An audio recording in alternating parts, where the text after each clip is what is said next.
under what circumstances would a typical church file a 990T or other one of those forms? 990T would typically be filed for unrelated business income tax. Some of you, I do prepare them for. It is, what we see quite often is rentals of your facilities, in some cases advertising, any unrelated business income that exceeds $1,000 per year needs a 990. That is open to public inspection. So for example, if I have a billboard on my property that we get $10,000 a year, I'm going to potentially. What about if we start a coffee shop? Probably not. It depends on the nature of the coffee shop. If it's here like at Joy, where it's buried in the middle of the campus and it's primarily for the guests that are attending the campus, then no.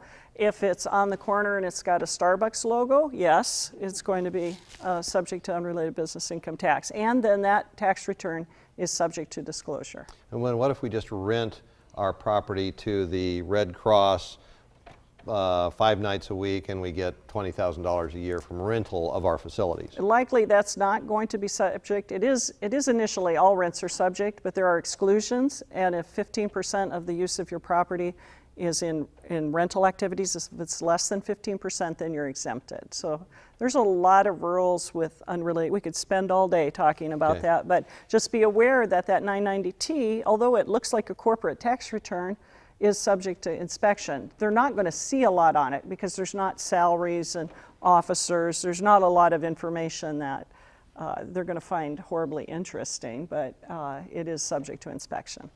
Well, on the NACBA blog, I noticed in the past couple of days there's been a discussion going back and forth about what happens if we rent out part of our facilities to strangers and so forth. So that does raise potentially a red flag.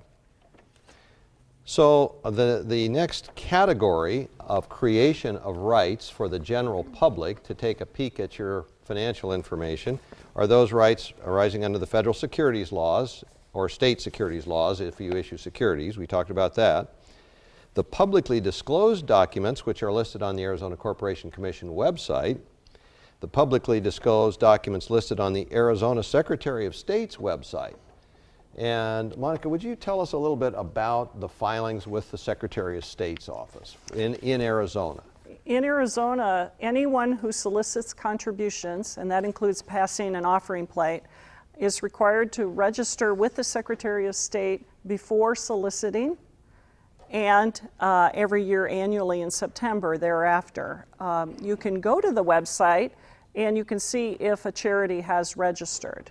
I don't believe, correct me if I'm wrong, I don't believe you can access the reports from the Secretary of State's website. No, it'll just tell you if they're registered.